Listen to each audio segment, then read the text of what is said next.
Monsieur le Président, cher professeur Walter, messieurs les présidents, mesdames, messieurs les professionnels de santé, chers collègues, mesdames et messieurs, c'est un grand honneur pour moi que de représenter Madame la Ministre des Solidarités et de la Santé en ouvrant cette 50e journée de votre association. Ne pouvant être parmi vous, et je le regrette vivement, j'ai tenu à vous adresser ce message par vidéo interposée. Depuis maintenant 15 ans, le 10 septembre est la journée mondiale de la prévention du suicide. C'est en 2014 que l'Organisation mondiale de la santé publiait pour la première fois un rapport sur la prévention du suicide, évoquant un état d'urgence mondial et engageant les pays à renforcer leur stratégie globale de prévention du suicide. Le suicide est évitable et pourtant, toutes les 40 secondes, une personne se suicide quelque part dans le monde. Aucune région, aucune tranche d'âge n'est épargnée. Ceci n'est pas acceptable et nous avons donc un objectif commun, celui qui nous réunit aujourd'hui. Nous devons agir pour la prévention. C'est le but que vous poursuivez avec le GEPS depuis 50 ans, dont ce colloque célèbre l'anniversaire dans le même temps. En France, la situation est préoccupante. 25 décès par jour, 1 par heure. C'est 3 fois plus que les décès par accident de la route. Certes, nous observons une baisse régulière des décès par suicide et en 2015, nous sommes passés en dessous de la barre des 10 000 suicides avec 8 948 décès constatés. Mais au sein de l'Union européenne, la France se situe toujours parmi les pays ayant un taux élevé de suicide, après la Finlande, la Belgique et la plupart des pays de l'Est.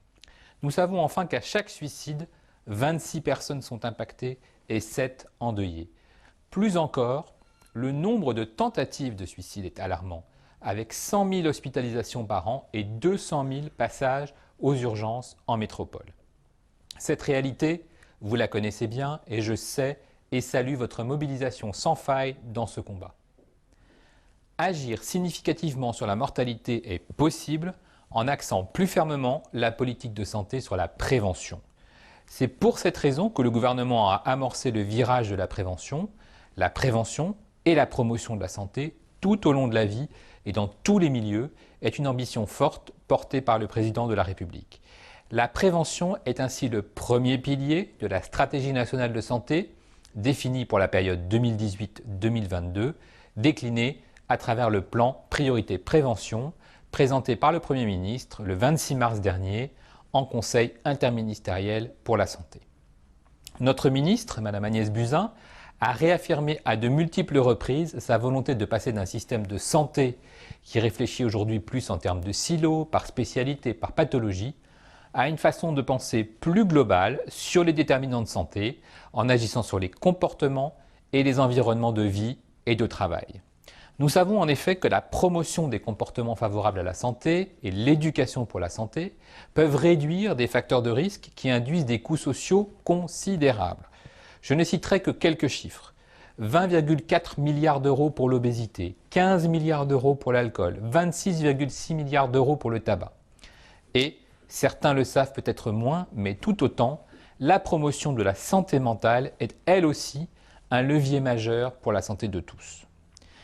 C'est pourquoi il s'agit d'un des principaux objectifs de notre stratégie nationale. Nous pouvons dire d'ailleurs que c'est un second virage que de parler d'une politique de santé mentale. Je reprendrai volontiers la formule de l'OMS de 2013, il n'y a pas de santé sans santé mentale. Par ailleurs, la santé mentale, comme la santé physique, ne se résume pas à l'absence de maladie. En installant le 28 juin dernier le comité stratégique de la santé mentale et de la psychiatrie, la ministre a souligné l'importance de la promotion du bien-être mental, de la prévention et du repérage précoce de la souffrance psychique et de la prévention du suicide. C'est l'un des axes de la feuille de route santé mentale qu'elle a déroulée devant les membres du comité. S'agissant de la prévention du suicide qui vous réunit aujourd'hui, le choix de la prévention qui a été fait et qui s'appuie sur les recommandations du Haut Conseil de santé publique est de structurer l'action autour des interventions reconnues efficaces par la littérature scientifique. Ces actions s'appuient sur votre expertise, votre expérience et vos propositions. Je me permettrai pour cette occasion d'emprunter au professeur Walter quelques-uns de ces mots qui font tout le sens de l'action publique. Nous devons mettre le souci de l'autre au cœur de la prévention du suicide. Ce fil rouge du souci de l'autre, s'incarne et doit toujours s'incarner dans chacune des actions que nous portons ensemble. La généralisation des dispositifs de recontact des personnes ayant fait une tentative de suicide, c'est le programme Vigilance. La prévention de la contagion suicidaire dans les médias et les divers outils numériques dont le programme Papageno est une belle illustration. Le suicide est contagieux, l'entraide et l'accès aux soins aussi. La formation à l'intervention de crise suicidaire, mais aussi l'introduction des premiers secours en santé mentale, mesure phare du plan priorité prévention.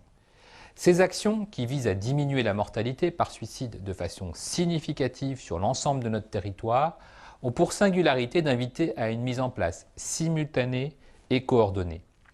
C'est notamment l'idée du KIT qui sera déployé sous le pilotage des ARS avec tous les partenaires, professionnels de santé, associations et bien sûr les correspondants régionaux du GEPS. Au-delà, je voudrais dire quelques mots des enjeux de formation qui constituent le thème de votre journée. Aujourd'hui, il s'agit de proposer aux acteurs de cette chaîne du souci des contenus adaptés au rôle joué par chacun dans la prévention du suicide. En effet, il ne s'agit plus de former tout le monde à la même chose, c'est-à-dire au repérage et à l'évaluation du risque suicidaire.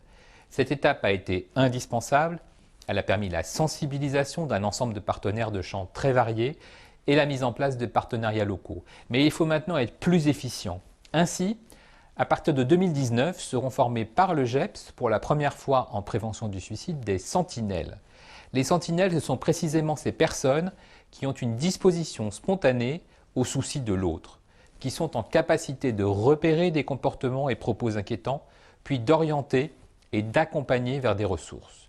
Elles orienteront et accompagneront vers des professionnels qui évalueront le risque suicidaire, eux-mêmes en lien étroit avec des intervenants de crise, formés, là encore, c'est une nouveauté, de manière spécifique et ciblée. Cette organisation de la formation va permettre à chacun d'acquérir des compétences ou des habiletés, comme diraient nos amis québécois, avec lesquels d'ailleurs nous travaillons aussi depuis 2015, pour être à sa place, à sa juste place, dans la prévention du suicide.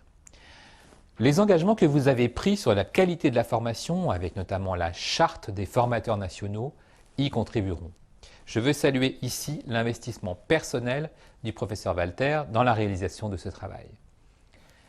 Mesdames, Messieurs, chers collègues, nous avons un défi collectif toujours aussi grand à relever et je suis convaincu que nous avons désormais plus de clés qu'hier pour y parvenir. Je conclurai, Monsieur le Président, cher professeur Walter, en vous remerciant chaleureusement, ainsi que tous les membres du GEPS et l'ensemble des professionnels ici rassemblés, pour votre engagement au quotidien et sur la durée. Je vous souhaite une très belle journée de travail, riche en échanges, en réflexions et propositions, auxquelles je serai évidemment très attentif.